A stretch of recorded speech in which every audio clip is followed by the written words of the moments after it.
Alhamdulillahi wassalatu wassalamu ala nabiyyina Muhammadin wa alihi wa sahbihi wa man tabi'ahum bi ihsan ila yaumiddin. Amma ba'du. Bapak dan Ibu sekalian rahimani wa rahimakumullah. Kita melanjutkan pembahasan buku Madza Ba'dal Maut. Apa yang terjadi setelah kematian? Kita sampai kepada halaman yang ke 136.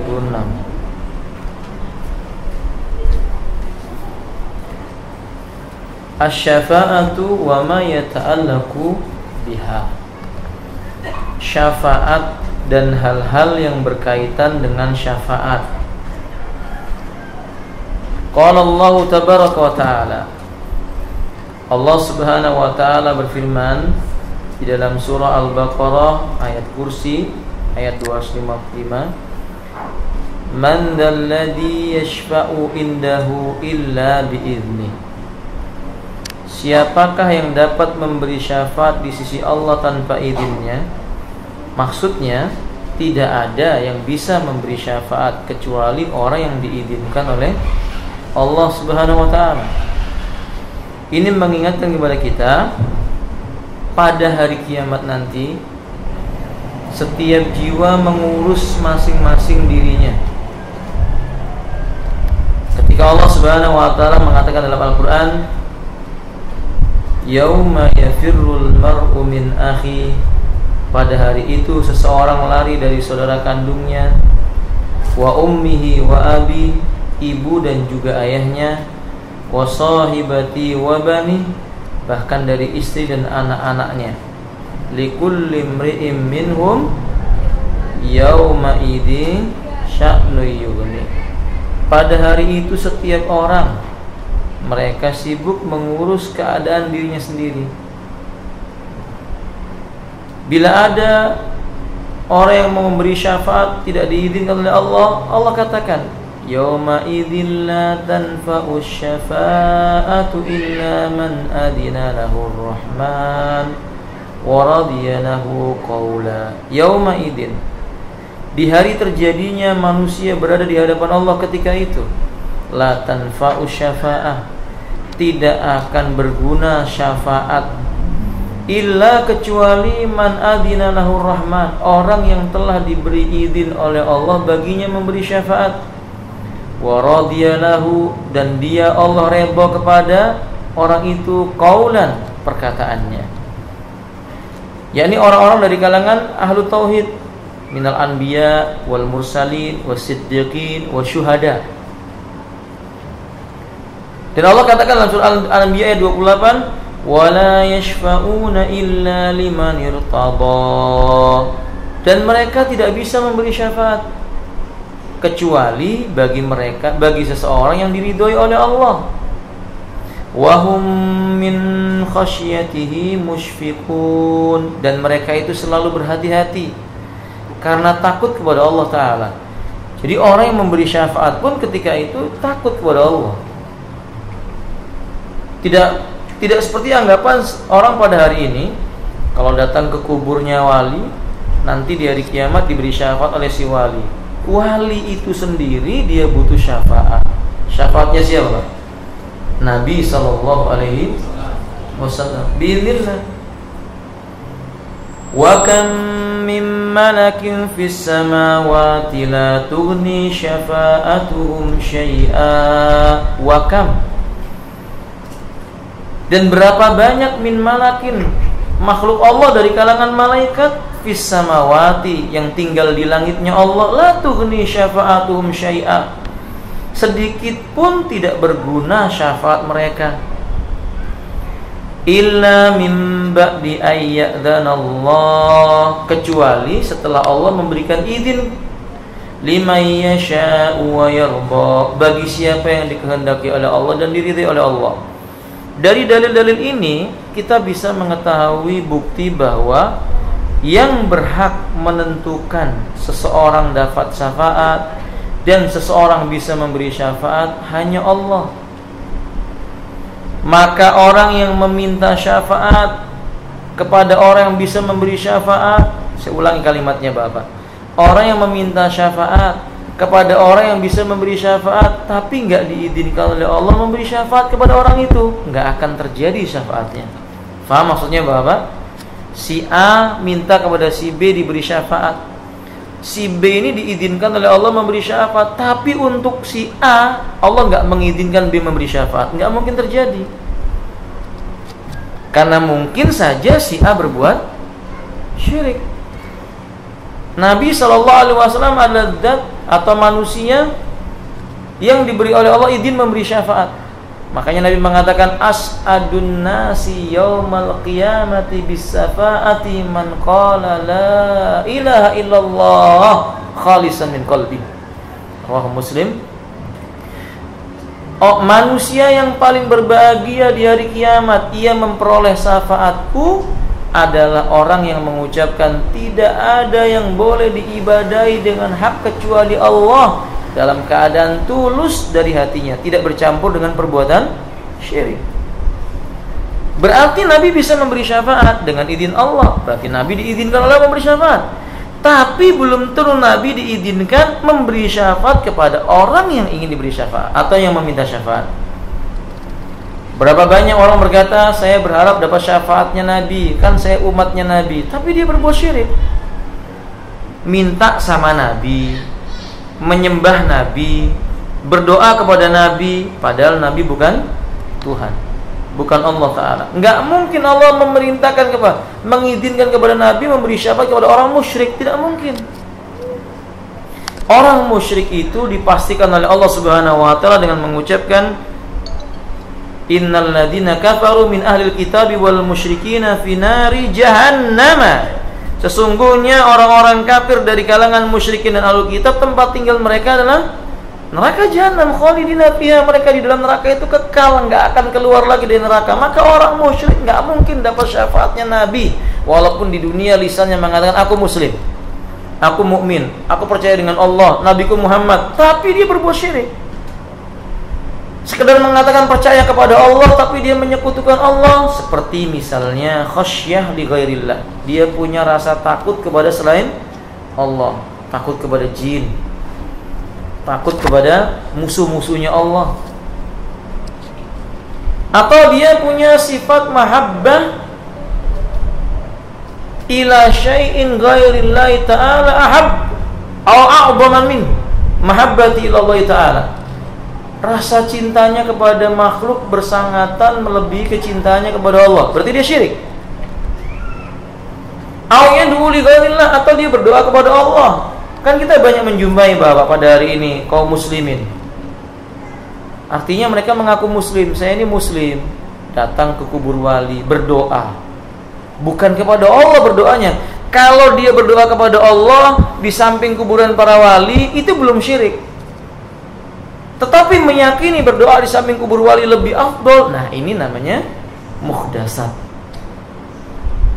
bid'ah. Kalau sudah berdoanya minta kepada sang wali, musyrik. Faham maksudnya Bapak? Rombongan manusia ziarah ke kubur para wali, berdoa di sana kepada Allah di samping kubur para wali, ini bid'ah. Nabi tidak pernah mengajarkan cara berdoa seperti itu. Para sahabat tidak pernah berdoa mendekat dulu ke kuburnya Nabi, nggak ada. Para sahabat berdoa di Masjid Nabawi, lawang kuburnya Nabi itu di rumahnya. Kubur Nabi di mana Pak? Di rumah Aisyah. Nah, nggak ada orang yang mau berdoa datang dulu ke rumahnya Aisyah, lalu berdoa di samping kuburnya, nggak ada. Jadi berdoa di samping kuburan orang soleh dengan harapan itu lebih dikabulkan, itu nggak ada contohnya dalam Islam. Nah, kalau seandainya dia berdoa kepada si soleh tadi, si orang yang dianggap wali tadi itu jelas musyrik, karena Allah menyebutkan di dalam Al-Qur'anul Karim, ud'uni astajib lakum. Berdoalah kepadaku, niscaya akan aku kabulkan permohonan kalian. Berdoa itu kepada Allah, doa itu ibadah. Rasul mengatakan ad-du'a'u huwal ibadah. Doa itu adalah ibadah. Syekh Muhammad At-Tamimi mengatakan la yasluhu li rajulin ayyusarrifa ibadatu illa ilallah. Tidak boleh seseorang memberikan ibadahnya, memalingkan ibadahnya kecuali hanya kepada Allah Ta'ala. Atau dengan kata lain musyrik. Nah orang-orang yang seperti ini kemudian minta syafaatnya Nabi, nggak mungkin diberi, karena Nabi tidak akan memberi syafaat kepada orang yang dibenci oleh Allah. Maksudnya menyekutukan Allah.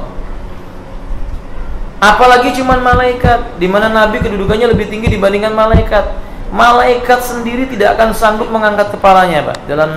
Di dalam surat An-Naba, ibu-ibu sudah hafal ayatnya, yauma yaqumur ruhu wal malaikatu saffa la yatakallamu illa man adina lahu rahman wa qala shawaba. Pada hari kiamat itu malaikat Jibril atau Ruh dan malaikat-malaikat yang lainnya berdiri berbaris-baris di hadapan Allah, tidak sanggup mengangkat suara untuk berkata-kata kecuali yang diizinkan oleh Allah, maka dia akan berbicara dengan kebenaran. Wallahu a'lam bishawab. Makanya kalau manusia menganggap bahwa dia mengharapkan syafaatnya wali, orang soleh dan yang lain-lainnya lalu datang ke kuburnya, itu salah. Mestinya dia berharap Allah mengizinkan orang yang memberi syafaat untuk dirinya diberi syafaat juga. Di dalam hadis yang sahih, wa fi hadis syafaatil ma'rufah, dalam hadis yang ma'ruf dikenal tentang masalah syafaat, fa yaqulullahu azza wa jalla, kata Nabi, Allah azza wa jalla berfirman dalam hadis qudsi, syafa'atil malaikatu wa syafa'an nabiyuna wa syafa'al mu'minuna wa lam yabqa illa arhamur rahimin. Boleh saja malaikat memberi syafaat, nabi-nabi juga, orang beriman memberi syafaat, tinggal Allah Ta'ala yang maha penyayang. Maksudnya para nabi bisa memberi syafaat, para malaikat juga bisa memberi syafaat. Tetapi mereka itu, orang beriman juga bisa memberi syafaat yang lain, tetapi mereka itu tidak memberi syafaat kecuali dengan izinnya Allah, Zat yang maha penyayang. Maka poin yang berkaitan dengan masalah syafaat yang pertama adalah syafaatu nabiyina Muhammadin sallallahu alaihi wasallam yaumil qiyamah liman lam yusyrik billah. Kelak Nabi di hari kiamat akan memberi syafaat. Tapi syafaatnya Nabi tidak untuk orang yang menyekutukan Allah. Apa dalilnya? An Anasin radhiyallahu taala anhu, anin Nabi sallallahu alaihi wasallam qala, dari Anas bin Malik radhiyallahu taala an, dari Nabi sallallahu alaihi wasallam, beliau bersabda, kullu nabiyyin, setiap nabi itu sa'ala su'alan, ia meminta dengan satu buah permintaan. Qala, atau Nabi mengatakan likulli nabiyyin da'watun, setiap nabi punya sebuah doa, qad da'a biha fastujiba, sungguh nabi itu akan berdoa dengan doa itu dan tidak akan ditolak, dikabulkan. Faja'altu da'wati, aku menjadikan doa yang pasti dikabulkan oleh Allah, nggak akan ditolak ini milikku dengan haknya dari Allah Subhanahu wa taala, syafaatan, berupa permohonan diizinkan memberi syafaat. Untuk siapa? Li ummati, untuk umatku, yaumul qiyamah, pada hari kiamat. Maksudnya umatku di sini Bapak dan Ibu sekalian, umatnya Nabi yang mukmin. Karena dalam pengertian Islam, umatnya Nabi itu ada dua, namanya ummatan dakwiyatan dan ummatan istijabatan. Ummatan dakwiyah itu maksudnya umat yang didakwai, ya bisa jadi Yahudi, bisa jadi Nasrani, musyrikin, yakni orang yang datang di zamannya Nabi dan sesudahnya, namanya umatnya Nabi. Tapi yang kedua, nama ummatan istijabatan, itulah umat yang menjawab panggilan dakwah. Dia mau masuk Islam. Nah, yang diberi syafaat oleh Nabi itu adalah orang-orang yang masuk ke dalam Islam dengan keislaman yang benar. Mengapa dikatakan dengan keislaman yang benar? Karena pada hari ini likulli imri'in yaquluna wa bid'ain annahu minal muslimin. Orang setiapnya mengatakan aku ini mukmin, aku ini muslim, sampai enggak sholat pun tetap mengaku apa? Iya atau tidak, Pak? Jangankan yang enggak sholat, minum khamr. Ini saya pernah ketemu, Pak, pemuda yang minum khamr. Kemudian seorang teman turun dari motornya bersama saya itu, dia turun lalu mengatakan, "Mas, takutlah kepada Allah. Jangan minum khamr di sini." Ini orang mabuk dinasihati sama dia. Ini juga salah. Lalu dia mengatakan, emangnya kenapa? Walaupun saya minum khamr, saya ini masih percaya Allah Tuhan. Saya ini muslim, kata dia. Lihat, minum khamr, dia mengaku tetap apa? Muslim. Benar, memang minum khamr itu tetap muslim, tetapi dia melakukan perbuatan dosa besar. Bahkan ada orang yang datang ke kuburan bawa sesaji ya, bawa sesaji, bawa ayam bakar yang utuh begitu. Bahkan percaya dengan dukun. Jangankan percaya dengan dukun, dukunnya ngaku apa? Dukunnya ngaku muslim. Lalu bikin merek dukun Islami gitu ya. Naudzubillah min dzalik. Dukun kok Islami? Ya, dukun itu kafir semua, nggak ada dukun yang semua dukun kafir. Walaupun pakai sorban segede tampah, kalau dukun ya kafir. Walau pakai jubah sebesar karung goni, kalau seandainya dia itu dukun, tetap kafir hukumnya. Apa bukti bahwasanya dukun kafir? Rasulullah Shallallahu Alaihi Wasallam ketika menyebutkan, menafsirkan firman Allah Subhanahu Wa Taala, walaqad ba'atsna fi kulli ummatin rasulan an ibudullah wajtanibut taghut. Sesungguhnya kami telah mengutus pada setiap umat seorang utusan, tugasnya memerintahkan sembah Allah, jauhi taghut. Kata Nabi, taghut itu iblis, yang kedua tukang sihir dan para dukun. Sebut taghut. Iblis, tukang sihir dan para dukun itu taghut. Berarti kufur. Maka dukun itu kafir. Sehingga kalau ada orang yang dia berprofesi sebagai dukun lalu mengimami sholat, bapak-bapak nggak boleh sholat di belakangnya. Nah, sholat di belakang dukun, sholatnya apa? Tidak sah. Karena keimanan seorang dukun sudah batal. Atau dengan kata lain apa? Kafir. Nah, bahasa kita sekarang nggak dukun namanya, Pak. Sekarang apa namanya? Iya, paranormal, orang pintar, macam-macam ya. Ahli apa namanya? Ahli mentalis namanya, Pak. Kata sebagian orang itu yang apa namanya itu, si dukun yang namanya Kobuzer itu. Ini kan dukun tulen ya. Si Deddy Kobuzer itu dukun ini. Yang dia menyebutnya apa? Mentalis. Iya, Pak. Iya atau tidak? Nah, atau tukang sihir, si siapa itu yang suka menyihir pakai hipnotis itu, kuya-kuya. Kuya-kuya ini dukun ini, Pak. Dukun. Sebagian orang senang dengan orang-orang seperti ini. Lah, kita katakan tidak. Kalau dia tidak bertobat kepada Allah, hati-hati ya.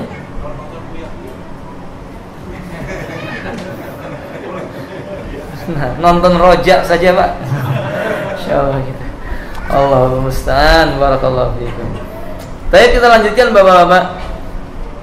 An Ummi Habibah, dari Ummu Habibah radhiyallahu anha anin Nabi sallallahu alaihi wasallam, dari Nabi sallallahu alaihi wasallam annahu qala, beliau bersabda, araitu ma talqa ummati min ba'di, ditunjukkan kepadaku apa yang akan terjadi pada diri umatku. Nah, ini Nabi dengan wahyu, Pak. Kalau Nabi mengetahui sesuatu karena ditunjukkan oleh Allah, itu pun Nabi tidak semua sesuatu dia mengetahuinya. Kita heran dengan sebagian orang mengatakan, Anda punya masalah, tanyakan kepada Fulan bin Fulan. Semua terjawab dengan tuntas. Ini siapa orang? Nabi perkara yang gaib nggak tahu, kecuali yang diberitahukan oleh Allah. Termasuk kata beliau, araitu ma talqa ummati min ba'di, ditampakkan kepadaku apa yang akan terjadi pada diri umatku. Wasafaka ba'dum dima'a ba'din, sebagian umatku nanti akan memukul atau mengalirkan darah sebagian yang lainnya. Sebagian umatku dia akan mengalirkan darah sebagian yang lainnya. Artinya apa? Saling membunuh. Sudah ada belum, Pak? Sudah ada belum kaum muslimin yang saling membunuh sekarang? Sudah ada. Dan masing-masingnya mengatasnamakan apa? Jihad fisabilillah. Naudzubillah min dzalik. Lalu kata beliau, fa'ahzanani, sehingga aku sedih dengan keadaan ini. Wa sabaqa dzalika minallahi azza wa jalla kama sabaqa fil umami qablahum. itulah yang ditentukan oleh Allah Ta'ala terhadap umat-umat sebelum mereka. Tadi yang ditentukan oleh Allah Subhanahu wa Ta'ala menimpa mereka seperti yang telah ditentukan oleh Allah kepada umat-umat yang datang sebelum mereka. Fasa'altu ayyuwallini fihim syafa'ata yaumal qiyamah. Lalu aku memohon kepada Allah dengan sebuah permohonan agar kiranya aku diberi izin memberi syafaat kepada umatku yang tadi itu pada hari kiamat. Fa'ala, lalu Allah mengabulkannya. Ini hadis menjelaskan kalau ada orang membunuh atau ada orang berbuat zina, mencuri dan yang lain-lainnya, selama dia tidak berbuat kesyirikan, masih memungkinkan dapat syafaatnya Nabi. Syafaat ini disebut dengan syafaatul udma, syafaat yang diberikan oleh Allah kepada Nabi, lalu Nabi memberikannya dengan izin Allah Subhanahu wa Ta'ala kepada orang-orang yang bertauhid walaupun melakukan dosa yang besar. Maka Bapak dan Ibu sekalian rahimani wa rahimakumullah, ada tambahan. Sebagian para ulama menyebutkan ahli bid'ah enggak diberi syafaat oleh Nabi. Ahli bid'ah tidak diberi syafaat oleh Nabi. Mengapa? Karena ahli bid'ah itu lebih rusak daripada pelaku maksiat biasa. Sufyan Ats-Tsauri mengatakan Al-bid'atu ahabbu ilal iblis minal maksiyat. Al-maksiyatu yutabu anha wal bid'atu la yutabu anha. Perbuatan bid'ah lebih disukai oleh iblis dibandingkan perbuatan maksiat yang lainnya. Karena orang yang berbuat maksiat masih bisa diharap taubat. Tapi orang berbuat bid'ah, dia selalu menganggap bid'ahnya baik, enggak pernah mau tobat. Iya enggak Pak? Kalau ada orang berbuat zina, kita katakan, akhi, zina itu haram. Dia akan menangis, betul, zina itu haram, saya khilaf. Ya begitu, ngakui salah. Tapi kalau bid'ah, Bapak jumpai ada orang di pinggir kuburan minta kepada yang dikubur, Pak, ini enggak boleh, bid'ah, bertentangan dengan syariat. Apa jawab dia? Memang enggak ada contohnya, tapi kan baik, selalu menganggap baik, enggak pernah mau tobat. Sehingga beberapa para ulama seperti Syekh Salim dan lain-lainnya menjelaskan tentang hadis yang menyebutkan bahwa Nabi tidak akan memberikan syafaat, bahkan akan tidak diberikan izin orang-orang yang berbuat bid'ah itu mendekat telaga Hud. Apa telaga Hud itu? Telaga yang diberikan oleh Allah untuk Nabi, di mana jumlah gayungnya sebanyak jumlah bintang yang ada di atas langit sana. Setiap orang yang meminum air itu tidak akan haus selama-lamanya dengan izin Allah Ta'ala. Nah, pelaku bid'ah dia nggak akan minum air itu dan tidak akan mendapat syafaatnya Nabi Sallallahu Alaihi Wasallam. Nah, kadzalik Abdullah ibnu Amr radhiyallahu ta'ala mengatakan, anna Rasulullah sallallahu alaihi wasallam ama ghazwat Tabuk qama min al-lail yusalli fajtama wara'ahu rijalun min ashabihi yakhusuna. Dari sahabat Abdullah bin Amr radhiyallahu ta'ala bahwa suatu ketika tepatnya di perang Tabuk, Rasulullah sallallahu alaihi wasallam itu bangun di malam hari, beliau salat malam. Tatkala beliau berdiri dalam salatnya, sahabat-sahabat beberapa orang yang ada ketika itu ikut sholat di belakang Nabi. Sebagiannya menjaga Nabi sedang sholat. Hatta shalla wa sarafa ilaihim, sampai kemudian beliau selesai menyempurnakan sholatnya. Faqala lahum, lalu beliau berkata kepada sahabat-sahabatnya, laqad u'titul lailata khamsan ma u'tiyahunna ahadun qabli. Sungguh di malam ini Allah memberi aku 5 buah perkara yang tidak diberikan kepada nabi-nabi yang datang sebelumku. Amma ana fa ursiltu ilan nasi kullihim amatan. Adapun aku diangkat menjadi rasul, diutus kepada manusia semuanya, bukan hanya satu golongan saja. Bukan hanya untuk orang Arab saja, semua manusia. Wa kana man qabli innama yursalu ila qaumihi. Sedangkan yang datang sebelum aku, mereka diutus cuman kepada kaumnya saja. Wa nusirtu 'alal aduwwi birru'bi.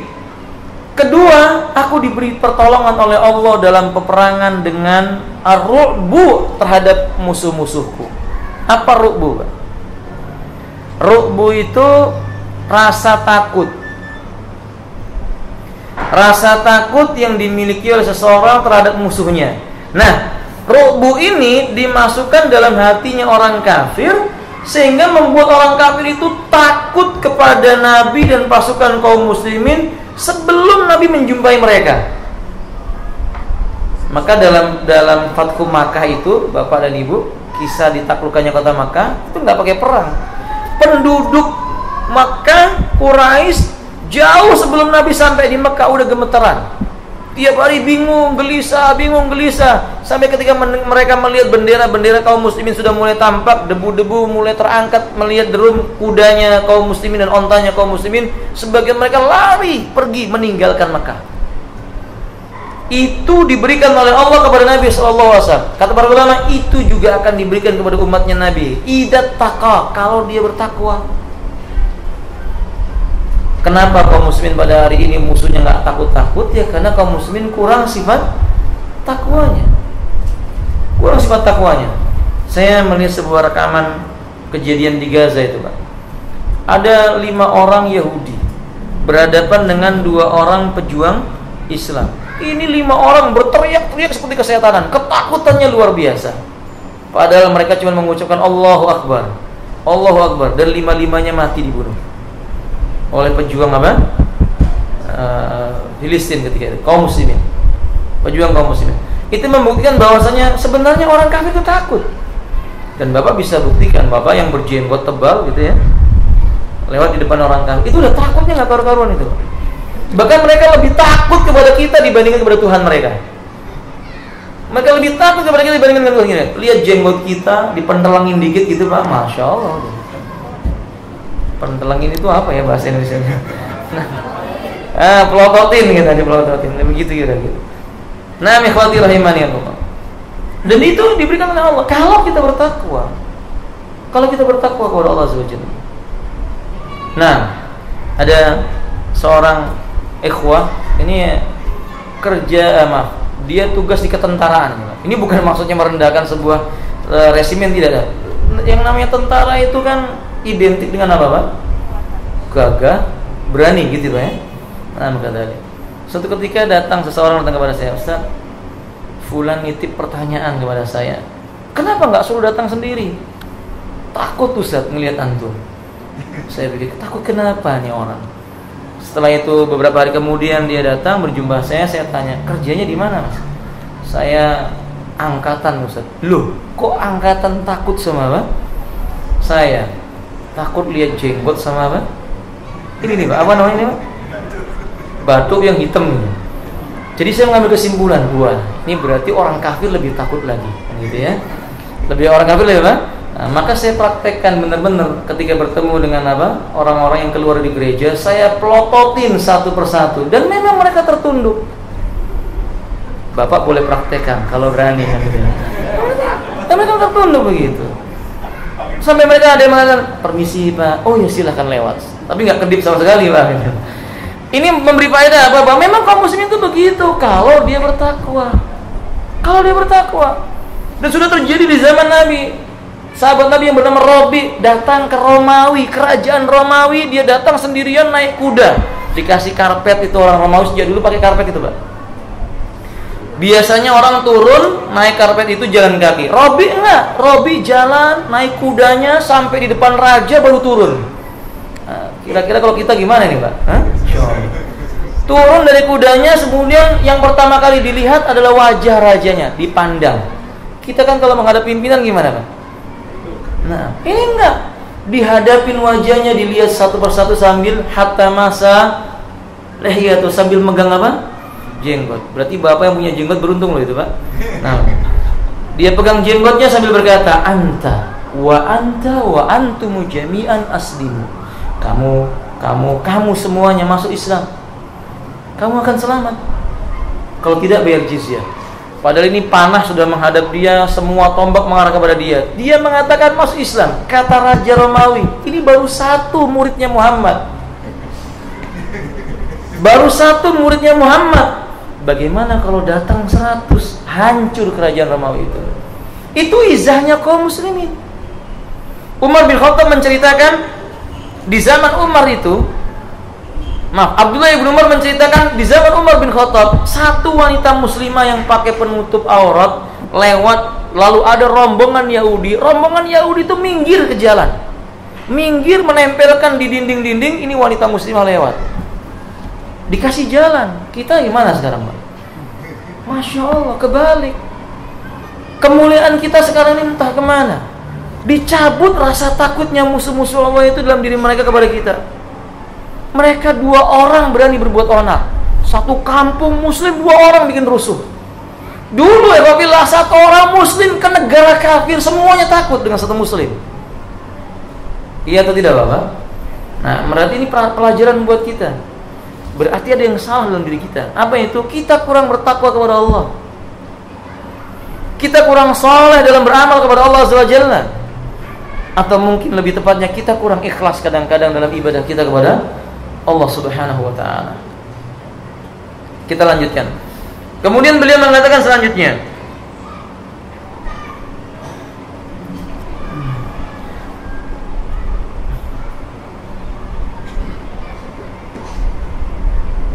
wa kana man qabli innama yursal ila qaumi wa nusitu alal adui birubi walau kana baini wa bainahu masiratu syarrin la muli'a minhu ru'ban wa ukhilat li'a wa la muli'a minhu ru'ban. Kata beliau, diberikan kepadaku oleh Allah Subhanahu wa ta'ala ar-rubu atas musuh-musuhku.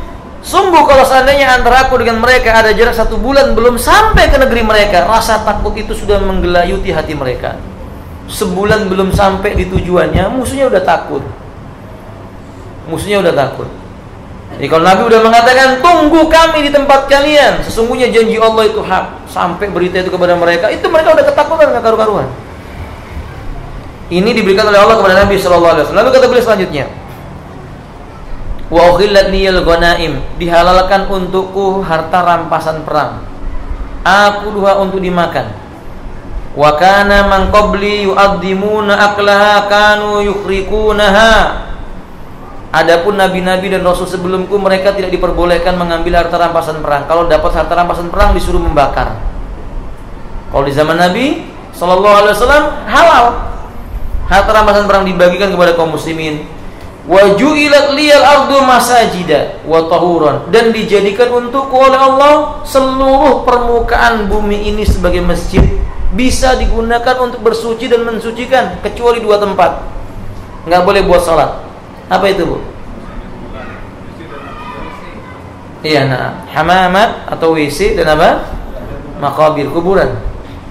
Ini nggak boleh. Selain daripada itu boleh. Maka kalau bapak-bapak safar, kemudian di perjalanan masuk waktu nggak ketemu masjid, minggir mobilnya, cari tempat agak lapang, salat di tanah, nggak apa-apa. Dan itu syiar. Itu syiar. Kita lihat Bapak dan Ibu sekalian, coba lihat sebagian kaum muslimin ketika melaksanakan ibadah haji dan umrah. Ketika berada di bandara, ya sholatnya di mana? Ya di mana dia dapat tempat. Enggak harus di mushola. Dan kaum muslimin di negeri-negeri yang kita jumpai, bahkan kaum muslimin di negeri kafir, di London, di Amerika, di Inggris, banyak yang sholat di pinggir jalan. Karena cari khusus masjid nggak ada, sulit. Datang sholatnya karena memang halal, tanah lapang bagi kaum muslimin, selama tanah itu nggak ada ciri-ciri bahwa di sana ada najis, halal bagi kaum muslimin untuk sholat padanya. Dia suci, nggak dapat air, bisa apa? Tayamum dengan permukaan bumi. Itu nggak diberikan kepada nabi-nabi sebelum Rasulullah Sallallahu Alaihi Wasallam. Maka beliau mengatakan, aina ma adrakatni salatu tamassatu wa sallaitu. Dimanapun aku menjumpai datangnya waktu sholat, maka aku akan bertayamum dan aku sholat di atas bumi. Wa kana man qabli, adapun orang yang datang sebelumku, yu'addimuna dzalika inama kanu yusalluna fi kana isim wa biyaihim al-khamisah wal khamisah. Kata beliau, adapun orang yang datang sebelum kami, mereka itu diagungkan oleh Allah, beribadahnya cukup di tempat ibadah-ibadah mereka yang disebut dengan gereja, kanisa, atau biara-biara milik orang Yahudi. Kalau kaum muslimin di mana saja dia sholat dia boleh. Maka Bapak nggak akan menjumpai ibadah dilakukan di luar gereja oleh orang Nasrani, kecuali mereka yang suka berbuat bid'ah. Jadi dalam agama Kristen ada bid'ah juga, Pak. Dalam agama Nasrani ada bid'ah. Sehingga menurut Nasrani yang medok ortodok, misa di rumah itu bid'ah. Kalau bahasa kita tahlilan lah, Pak ya. Kalau bahasa kita apa? Tahlilannya orang Nasrani. Itu bagi pendeta-pendeta mereka yang berpegang teguh dengan perjanjian lama, itu dianggap bid'ah. Nggak boleh bikin pengajian mereka atau tahlilannya mereka atau apa segala macam bentuk ibadah mereka di rumah-rumah, nggak boleh. Harus di mana? Di gereja-gereja mereka. Berarti ternyata orang Nasrani juga berbuat apa? Bid'ah. Sebagaimana sebagian kaum muslimin juga berbuat bid'ah. Nah, ikhwati rahimani, kemudian yang kelima, wal khamisatu, yang kelima, hiya ma yaqila li. Dialah sesuatu yang dikatakan kepadaku, sal, mintalah hai Muhammad. Fa inna kulla nabiyyin qad sa'ala, karena sesungguhnya setiap nabi diberikan izin untuk meminta. Fa akhartu mas'alati, aku tunda permohonanku kepada Allah yang satu ini ila yaumil qiyamah, sampai nanti di hadapan Allah pada hari kiamat. Fa iyalakum, itu peruntukkan buat kalian. Waliman syahida, dan bagi orang yang bersaksi alla ilaha illallah, tidak ada yang boleh diibadahi kecuali Allah. Maksudnya bukan sekedar mengucapkan, tapi betul-betul dipraktekkan dalam hidupnya. Dia tidak akan mau beribadah kecuali hanya kepada Allah, tidak mau tawakal kecuali kepada Allah, tidak mau inabah kecuali kepada Allah, tidak memberikan mahabbah kecuali kepada Allah atau karena Allah, tidak merasa takut kecuali kepada Allah atau karena Allah, dan seterusnya. Inilah yang bakal mendapatkan syafaatnya Nabi.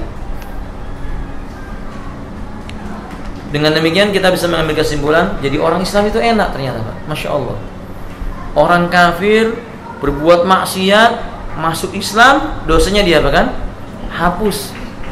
Kalau ada orang yang dulunya tidak beragama, yang tadinya dia beragama kafir misalnya, kemudian dia bersyahadat masuk Islam, semua dosa-dosanya yang paling besar sekalipun ketika dia telah mengucapkan syahadat, maka dihapuskan oleh Allah, tidak dianggap oleh Allah. Persis seperti bayi yang baru dilahirkan.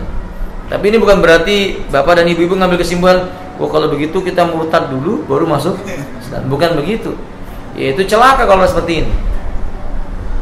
Nah, kemudian yang kedua, indahnya Islam itu, kalau ada orang sudah masuk Islam, dia berbuat dosa, dan memang manusia itu tempat salah, suka berbuat kesalahan, tapi Allah Maha Penyayang. Ketika seorang hamba dia melakukan perbuatan dosa selain syirik, masih memungkinkan diampuni oleh Allah dan dimasukkan dalam surga, kecuali dosa syirik. Kalau dia nggak tobat dari perbuatan syiriknya, kalau dia tidak kembali kepada Allah, bertobat dan menyesali perbuatan syiriknya itu, lalu dia meninggal dunia, dia mati dalam keadaan tidak mungkin dapat syafaatnya Nabi, tidak akan diampuni oleh Allah, dia akan tinggal kekal di dalam neraka. Masya Allah, la quwwata illa billah. Ini Islam. Dan hadis ini juga memberikan faedah kepada kita bahwa Rasulullah diberi keistimewaan oleh Allah. Dan bukti kesabarannya Nabi. Nabi sabar menunda permintaan yang akan dikabulkan oleh Allah Ta'ala itu nanti di hari kiamat. Dan ini bukti Nabi itu orang yang sangat sayang dengan umatnya. Kalau Nabi mau meminta dunia, diberi oleh Allah dengan satu permintaan yang tidak akan ditolak tadi itu. Kalau Nabi mau semua dunia dikuasai oleh Nabi, semua isinya dikuasai oleh Nabi, diberi oleh Allah. Tapi Nabi tidak meminta itu. Ketika Nabi tahu ada sebuah doa, di mana doa ini nggak akan ditolak oleh Allah, ketika dia minta, disimpan oleh Nabi. Itu diperuntukkan bagi umatnya yang berbuat dosa-dosa. Sayangnya Nabi kepada mereka. Pelajaran besar yang bisa kita ambil, kita tidak boleh menutup rahmat Allah bagi orang lain. Kita harus meniru Nabi. Mungkin saudara kita ada yang minum khamar, mungkin saudara kita ada yang jatuh dalam perbuatan zina, mungkin saudara kita atau keluarga kita ada yang jatuh dalam perbuatan nista dan yang lain-lainnya. Tapi kita tahu pintu taubatnya Allah terbuka, senantiasa akan dibuka selama belum sampai di kerongkongan nyawa seseorang itu ketika dicabut oleh Allah SWT, diampuni oleh Allah. Dan selama matahari belum terbit dari mana? Tempat tenggelamnya. Maka kita tidak boleh putus asa. Terus mendoakan orang itu agar dia diberi hidayah oleh Allah Subhanahu wa taala. Karena kadang-kadang kita nggak begitu, Pak. Kita nggak adil. Kita dicaci orang sedikit aja udah marahnya luar biasa, lalu mendoakan doa jelek, kalau bisa jangan masuk surga. Kalau Nabi kan nggak begitu, Pak. Nabi Masya Allah disakiti, Masya Allah sudah masuk Islam, berbaiat dengan Nabi, berjanji tidak berbuat ini, berbuat itu, ternyata ada yang tergelincir berbuat zina. Nabi tetap berusaha memohonkan ampunan buatnya.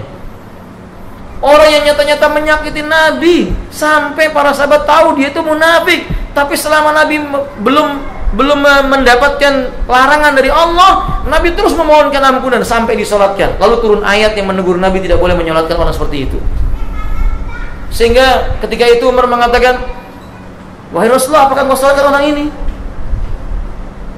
Kata Rasulullah SAW, sesungguhnya Allah menyebutkan kalau seandainya aku memohonkan ampunan sebanyak 70 kali pun tidak akan diampuni. Kata Nabi, aku akan mintakan ampunan lebih daripada 70 kali supaya diampuni. Tapi kemudian turun ayat yang menyebutkan tidak boleh lagi memohonkan ampunan buat orang kafir atau munafik. Subhanallah, Pak ya. Kata beliau, yang dilarang oleh Allah kan cuma 70 kali. Aku akan mintakan ampunan lebih daripada 70 kali. Tapi kemudian dilarang. Kalau kita kan kadang nggak begitu. Kadang kita berputus asa dengan satu kali ujian. Nah, kata dia, wallahu taala alam bisawab. Kata beliau selanjutnya, ikhwati rahimanillah, yang satu perkara tersebut disebut dengan syafaat. Syafaati li alil kabairi min ummati. Syafaatku itu diperuntukkan dengan izin Allah untuk umatku yang jatuh dalam perbuatan dosa. Dalam riwayat Muslim, Mbak, orang muslim yang berbuat dosa besar itu ketika dibakar dalam api neraka dikeluarkan. Tubuhnya itu membengkak 3 hari 3 malam perjalanan. Kulitnya itu membengkak setebal perjalanan 3 hari 3 malam. Itu menunjukkan dahsyatnya apinya dan luasnya neraka. Kemudian seluruh tubuhnya menghitam. Lalu Allah memerintahkannya dimandikan dengan sumur dari surga. Lalu hilang semua itu. Tubuhnya tidak membesar, tidak menghitam lagi, wajahnya bercahaya dari bekas-bekas apa? Salatnya. Mereka itu dikeluarkan dari neraka dengan syafaatnya Nabi biiznillah, dengan izinnya Allah Ta'ala. Itu sayangnya Nabi kepada umat ini. Tapi umatnya memang kadang-kadang zalim. Disayangi oleh nabinya, dia tidak pandai bagaimana berterima kasih kepada Nabi SAW, makin berbuat bid'ah dan lain-lainnya. Taib. Kemudian yang berikutnya, maqamam mahmuda. Ada sering ibu dan bapak baca ketika selesai adzan doa apa? Bagaimana doanya? Ati Muhammadanil wasilata wal fadl wa ba'asu maqamam mahmudanil ladzi wa'atta. Maqamam mahmuda. Ini diperuntukkan oleh Allah untuk Nabi. Kata Abdurrahman ibnu Uqail radhiyallahu anhu, beliau berkata, "Intalaqtu fi wafdin ila Rasulillah sallallahu alaihi wasallam." Saya suatu ketika bersama rombongan yang akan menemui Rasulullah sallallahu alaihi wasallam. Fa'atainahu, tatkala kami telah datang menjumpai beliau, fa'anahna bil babin. Saat itu kata beliau, tidak ada orang yang lebih kami tiba segera mendekati pintu, dekat kepada pintu rumah beliau. Wa ma fin nasi abghadu ilaina min rajulin yaliju alaihi. Padahal pada saat itu tidak ada orang yang lebih kami benci daripada orang yang akan kami temui, yaitu Nabi sallallahu alaihi. Dulunya orang ini benci banget dengan Nabi. Fama kharajna hatta ma kana fin nasi ahabbu ilaina min rajulin dakhalna alaihi. Kata beliau selanjutnya, akan tetapi kami keluar dalam keadaan tidak ada orang yang lebih aku cintai daripada orang yang baru saja kami tinggalkan. Tadinya benci, datang ketemu Nabi jadi apa? Cinta. Nah, ini mestinya begitu, Pak, kita. Mestinya kita jadi seorang muslim, ketika orang musuh kita datang kepada kita, setelah berbicara kepada kita, kita berharap dia menjadi orang yang cinta kepada kita karena Allah. Sebab kadang-kadang kita nggak begitu. Dibalik, tadinya cinta, kemudian jadi apa? Jadi dibenci. Karena mungkin tingkah laku kita, sikap kita dan sebagainya. Kata beliau selanjutnya, faqala qail, ada orang yang bertanya, minna di antara kami, ya Rasulullah sallallahu alaihi wasallam. Wa ya Rasulullah sallallahu alaihi wasallam, alla sa'alta rabbaka mulkan ka mulki Sulaiman? Mengapa engkau tidak meminta kepada Rabbmu sebuah kerajaan seperti kerajaannya Sulaiman? Ibu tahu kerajaan Sulaiman? Bapak tahu kerajaan Sulaiman? Kerajaan yang luas, kerajaan yang besar, yang dibangun dalam waktu 1 malam dan belum sampai 1 malam, bahkan 1 kedipan mata. Kemudian diberikan kepada siapa? Ratu siapa? Balqis atau Bilqis? Bilqis atau Balqis? Ya, dua-duanya boleh Pak, nggak apa-apa. Boleh Balqis, boleh apa? Bilqis. Nah, kata mengapa kamu tidak meminta itu kepada Tuhanmu? Innallaha lam yab'as nabiyyan illa atau da'watan, kata Nabi. Sungguh Allah tidak mengutus seorang nabi pun melainkan Allah beri dia sebuah doa yang akan dikabulkan. Minhum man ittakhadha dunya fa'tiyaha. Di antara mereka ada yang meminta kepada Allah berupa keindahan dunia diberi oleh Allah. Wa minhum man da'a biha ala qaumi idza asahu fa'aliku biha. Di antara mereka ada yang berdoa kepada Allah ketika kaumnya menyakitinya, durhaka kepadanya, lalu Allah binasakan. Jadi ada nabi berdoa diberi kekayaan, diberi oleh Allah. Ada nabi ketika disakiti oleh umatnya, dia berdoa kepada Allah, maka umatnya dihancurkan. Siapa itu? Siapa yang umatnya dihancurkan, Bu? Ketika dia berdoa? Nuh alaihi salam. Nuh. Ibu baca dalam surat Nuh. Nah, kemudian selanjutnya kata beliau, fa innallaha a'tani da'watan. Sungguh Allah memberi aku juga sebuah doa, permohonan. Fakhtabatuha inda rabbi syafa'atan li ummati yaumal qiyamah. Aku tunda permohonan itu, aku simpan dia sampai nanti berada di sisi Allah. Aku minta syafaat untuk umatku pada hari kiamat. Makanya para ulama mengatakan paling banyak penghuni surga adalah umatnya siapa? Muhammad sallallahu alaihi wasallam. Paling banyak penghuni neraka siapa? Paling banyak penghuni neraka siapa? Para wanita. Paling banyak penghuni neraka adalah para wanita. Nah, demikian pula lelaki-lelaki yang disebut dengan jabarut. Apa jabarut itu, Pak? Orang kaya raya, berkuasa tapi sombong. Ini bakal memenuhi neraka jahanam. Nauzubillah min dzalik. Nah, hadis ini menjelaskan betapa Nabi ingin sekali umatnya itu semua masuk surga. Abu Dzar radhiyallahu anhu mengatakan, qala Rasulullah sallallahu alaihi wasallam, wa utitu syafa'ata wa hiya na'ilatun min ummati man la yusyriku billahi syai'a. Rasul mengatakan, aku diberi syafaat yang diterima oleh seluruh umatku. Aku diberi syafaat yang syafaat itu akan diterima oleh seluruh umatku. Siapa umatku ini? Mereka yang tidak menyekutukan sesuatu kepada Allah Taala. Nah, makanya Bapak dan Ibu sekalian, ini penting buat kita mempertahankan tauhid, menjaga kemurnian tauhid kita. Ini bekal. Seandainya kita termasuk orang-orang yang disayangi oleh Allah dan ini yang kita harapkan, maka kita akan langsung masuk surga. Seandainya Allah mengendaki manusia itu diadab, naudzubillahi min dzalik, maka manusia yang dia bertauhid tidak akan kekal di dalam neraka. Dia akan masuk dan pulang ke surganya Allah. Dalil ini juga menunjukkan bahwa Nabi itu diberi syafaat, hak memberi syafaat. Auf bin Malik al-Asja'i radhiyallahu anhu menuturkan, safarna ma'a Rasulillah sallallahu alaihi wasallam safaran. Suatu hari kami pernah melakukan perjalanan bersama dengan Rasulullah sallallahu alaihi wasallam, wa dzakar hadisa ila anna qal ila anqa. Kemudian beliau menyebutkan sebuah hadis sampai kepada kalimat fa kharaja ilaina Rasulullah sallallahu alaihi wasallam la nas'aluhu an syai'.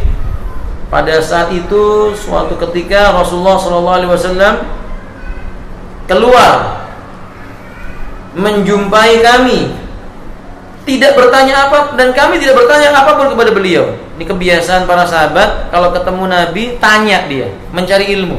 Tapi pada hari itu mereka nggak berani tanya. Wala yas'aluna an syai'. Beliau juga tidak menanyakan kami. Biasanya Nabi itu kalau ketemu sahabat bertanya, mana fulan, mana alan, kenapa tidak hadir, selalu begitu. Ini faedah, Pak. Kalau kita di pengajian seperti ini, ibu-ibu sudah terbiasa kenal nih fulan yang nggak taklim, tiba-tiba nggak muncul taklim, coba ditanya di SMS, ukhti mudah-mudahan sehat, diberkahi oleh Allah, kenapa hari ini tidak taklim? Mudah-mudahan engkau tetap ingat kepada Allah. Ini manfaat. Kan kadang-kadang nggak gitu, nggak taklim kita nggak apa-apa, biasa aja. Nabi enggak Pak, Nabi bertanya, mana fulan bin fulan, mana Allah, mana Zaid, ditanya begitu. Hatta wajah ila ala rahlina, sampai akhirnya kami kembali ke tempat tinggal kami. Faqala alla ukhbirukum bima khairani rabbi anifan. Lalu tiba-tiba Nabi mengatakan, maukah kalian aku beritahu apakah perkara yang Allah perintahkan kepadaku baru saja untuk memilih sesuatu? Qulna ya Rasulullah sallallahu alaihi wasallam, ma ladzi akhtarta? Lalu kami berkata, wahai Rasulullah, wahai Rasulullah, apakah yang kau pilih? Apa yang harus kau pilih? Qala ikhtartu syafa'ah. Aku diperintahkan oleh Allah untuk memilih sesuatu, maka aku pilih untuk bisa memberi syafaat. Qulna jami'an, semua kami akan dapat syafaat.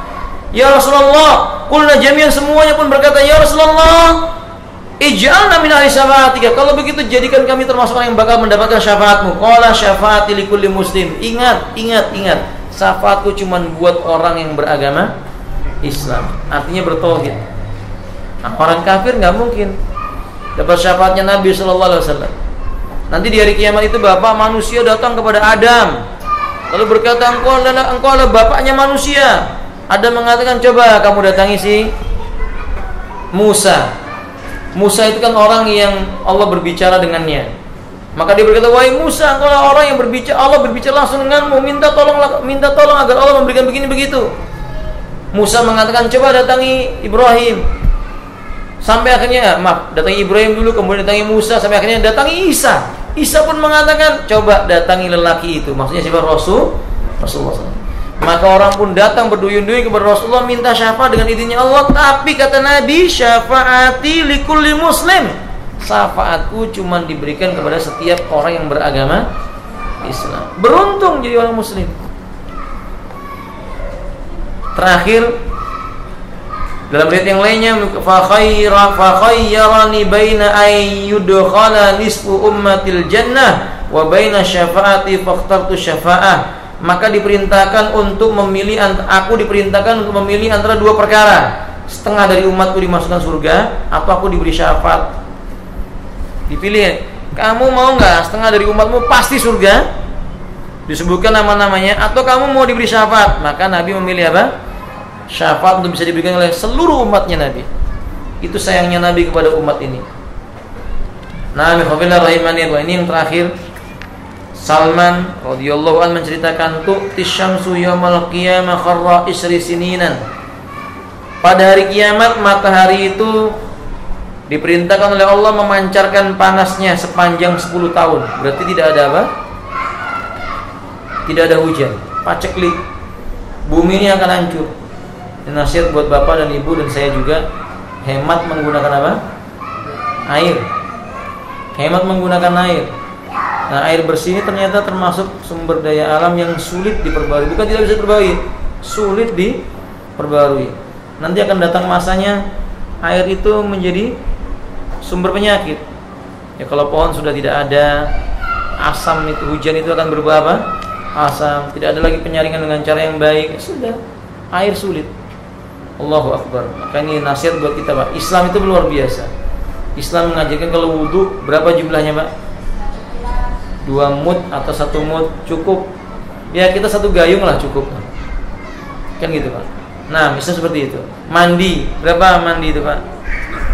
Mandi berapa banyak, Bu? Nabi mandi berapa banyak? Nabi mandi cuma 5 liter air. 5 sampai 7 liter air. Nabi. Kita berapa, Pak? Hah? 1 drum, Masya Allah. 1 tangki ini, Pak ya. Nah, ya, kecuali Pondok Nadita memang harus disediakan banyak gitu ya. Nah, barakallahu fiik. Tapi kata jadi seperti itu, Masya Allah. Jadi matahari itu akan memanas. Kalau itu terjadi maka es akan apa namanya? Meleleh. Kalau itu sudah terjadi, maka awal mula kiamat itu, Pak, ditandai salah satunya dengan cara penenggelaman permukaan bumi. Ufuk barat tenggelam, ufuk timur tenggelam, sampai nanti Jazirah Arab yang paling terakhir tenggelam. Sudah mulai belum ini, Pak? Sudah. Daratan sudah mulai berkurang, udah banyak. Es sudah banyak yang meleleh, gitu ya. Nah, kata beliau selanjutnya, summa tudna min jamaji min nas. Kemudian matahari itu makin lama arahnya didekatkan kepada manusia, makin mendekat, makin mendekat. Mataharinya akan didekatkan kepada manusia. Qala fadakal hadis qala fayatuna nabiyya sallallahu alaihi wasallam fayaquluna ya nabi Allah. Nabi ceritakan hadis ini panjang sampai kepada kalimat manusia mendatangi Nabi dan berkata, wahai nabinya Allah, antala difatahallahu laka wa ghafara laka ma taqaddama min dhanbika wa ma ta'akhkhara. Wahai Rasulullah, engkau ini utusannya Allah, orang yang telah dibukakan oleh Allah untuknya segala perkara. Diampuni dosa-dosamu yang telah berlalu maupun yang akan datang. Engkau tahu kondisi kami. Waqad tara ma nahnu fi. Kamu tahu kejadian yang ada pada kami. Fasfa' lana ila rabbik. Mintalah syafaat buat kami kepada Rabbmu. Minta izin. Faqala ana sahibukum. Kata Nabi, tenang, saya ini kan sahabat kalian. Fayakhruju yajusu bainan nas hatta yantahi ila babil jannah. Fayakhudhu bihalaqatin minal babi min dabin fayafra'ul baba fayaqulu man hada fayaqulu Muhammad. Kata beliau selanjutnya, maka beliau berjalan di antara manusia hingga sampai di pintu surga. Beliau kemudian memegang gelang yang terbuat dari emas yang tergantung di pintu surga lalu mengetuk pintunya. Maka ada yang berkata, ini Nabi diceritakan kembali oleh para sahabat. Ditanyakan, man hadza, ini siapa? Fayaqulu Muhammad. Kata Nabi, ini Muhammad. Fayuftahulah, dibukakan pintu buatnya. Hatta yaquma baina yadillahi azza wa jalla, sampai akhirnya Nabi berdiri di hadapan Allah, tepat di hadapan Allah. Fayasjudu, Nabi sujud lama sekali di hadapan Allah. Fayunadi irfa' sa'sa. Kemudian ada suara yang berkata, angkat kepalamu hai Muhammad. Sal tu'ta wasfa'tu syaffa, minta, kamu akan diberi apa yang kamu minta. Lalu kata Allah Subhanahu wa taala, berilah syafaat, akan aku izinkan engkau memberi syafaat. Fadzalikal maqamul mahmud, ini yang disebut dengan maqamul, tempat terpuji yang tidak dimiliki oleh satu nabi pun kecuali siapa? Muhammad sallallahu alaihi wasallam. Untuk dapat semua ini, Pak, perlu pengorbanan. Beribadah sesuai sunnah, membenci bid'ah, menjauhi syirik, mentauhidkan Allah Subhanahu wa taala, dan berbagai macam jalan-jalan yang diridhoi oleh Allah Subhanahu wa taala. Jangan sekali-kali meremehkannya kalau ingin mendapatkan syafaat Nabi di yaumil qiyamah. Sampai di sini Bapak yang mampu saya sampaikan bab syafaat. Pertemuan berikutnya kita akan baca lagi syafaat para nabi. Kalau tadi Nabi Muhammad ini para nabi. Nah, barakallahu fikum. Akhiru da'wana anilhamdulillahi rabbil alamin wa subhanakallahumma wa bihamdika asyhadu an la ilaha illa ant astaghfiruka wa atubu ilaik. Assalamualaikum warahmatullahi wabarakatuh.